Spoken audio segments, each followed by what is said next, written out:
Éric Le Gall, en 2 mots, vous êtes qui? Moi, je m'occupe de la communication et de l'innovation pour la ville d'Issy-Moulineaux. Depuis plusieurs années, je dirige une scène qui s'appelle Ici Média. D'accord.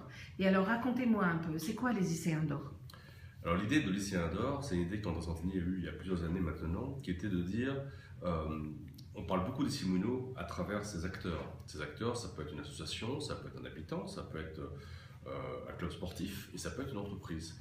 En honorant chaque année un de ces acteurs qui finalement contribue au rayonnement d'Issy-Moulineaux à l'extérieur, on le remercie d'abord et on renforce encore cette attractivité et cette image. Et alors, votre choix de cette année 2015, de CRUC 2015? Alors en 2015, le choix a été finalement assez rapidement fait sur Aldébaran Robotics, qui est une société française qui s'est installée au printemps 2014, qui fait ces petits robots qui s'appellent Nao. Ils en font d'autres, ils en ont 3 exemplaires différents. Ils ont Nao qui est donc un petit robot que vous pouvez d'ailleurs voir au Temps des Cerises au Fort d'Issy, qui est un équipement public dans lequel nous avons installé ce robot pour qu'il s'adresse aux jeunes enfants. Mais il y a aussi il y a un autre robot qui s'appelle Roméo, qui est un peu plus grand que lui, et le dernier né qui s'appelle Pepper, qui est lui plutôt sur roulette et qui a cette particularité d'être capable d'interagir avec vous en fonction de vos émotions.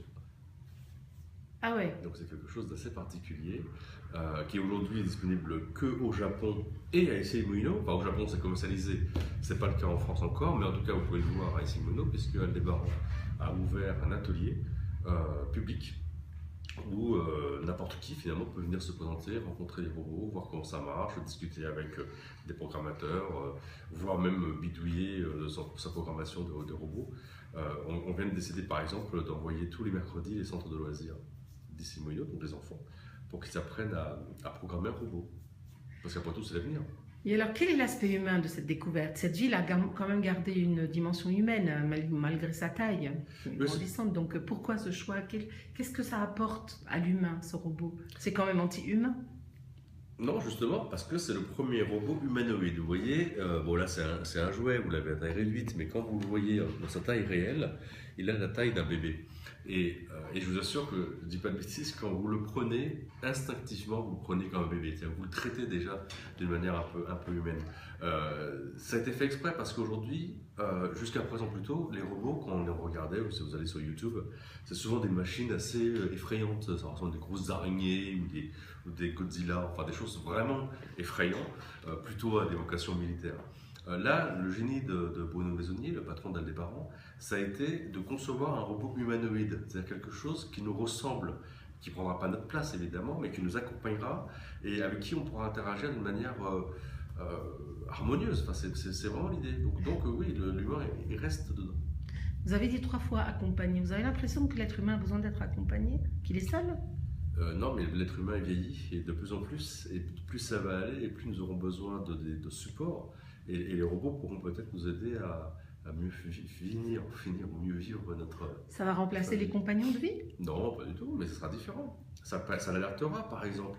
Comme vous l'aurez à la maison, imaginez que dans 40 ans, quand vous serez toute seule à la maison et que vous aurez effectivement des personnes qui viendront vous si Dieu m'en donne la vie. Et donc des personnes viendront vous rendre visite, mais dans le laps de temps qui vous sépare de visites, vous aurez votre compagnon robot qui pourra l'alerter si quelque chose se passe mal, parce qu'il sera capable de voir d'abord si vous avez un comportement anormal. Ça va, des choses toutes bêtes. Ça commence à se faire à titre expérimental, notamment au Japon. Par exemple, habituellement, une personne âgée par exemple, se lève toujours à la même heure. Et bien, si elle ne se lève pas à l'heure normale, le robot il envoie un alerte au centre médical pour dire attention, c'est un comportement anormal. Et dans ce cas-là, le plateau médical téléphone à la maison pour voir si tout va bien. Voilà, c'est ce type de choses qu'on peut imaginer. Donc faut pas voir, alors franchement, il ne faut pas voir le robot comme un adversaire de l'homme, au contraire, il faut le voir vraiment comme un allié. C'est le meilleur ami de l'homme finalement. Mais comme tout, il faut faire attention, il faut entourer tout ça de beaucoup de précautions et il faut surtout toujours mettre l'humain au centre de tout ça. Pour la vie.